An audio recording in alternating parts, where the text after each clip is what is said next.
दिल्ली की एक बरसाती रात थी। आसमान में बिजली चमक रही थी और सड़कों पर सन्नाटा पसरा हुआ था।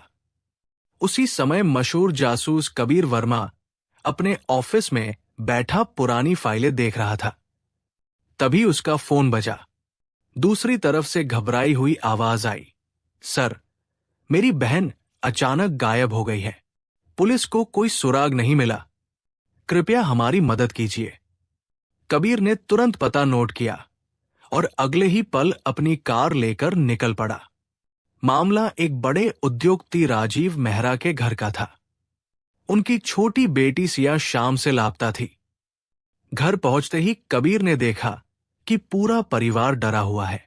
राजीव मेहरा ने बताया कि सिया अपने कमरे में पढ़ाई कर रही थी, लेकिन जब नौकरानी दूध देने गई तो कमरा खाली था और खिड़की खुली हुई थी।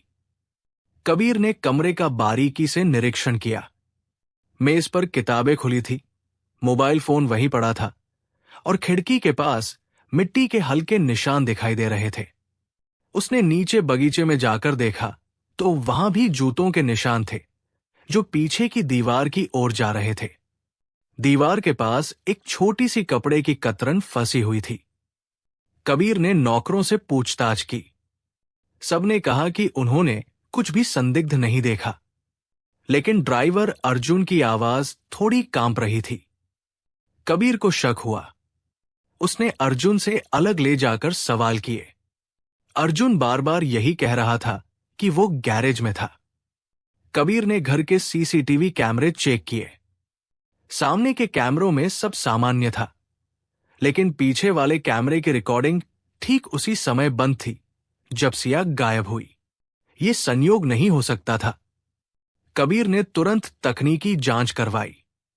पता चला कि कैमरे की वायर जानबूझकर ढीली की गई थी।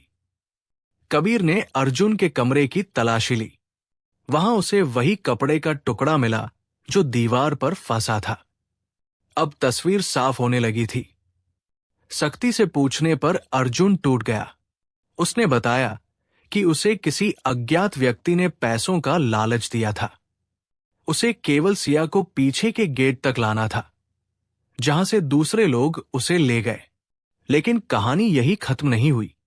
कबीर ने अर्जुन का फोन खंगाला तो उसमें राजीव मेहरा के बिजनेस पार्टनर विकास का नंबर मिला।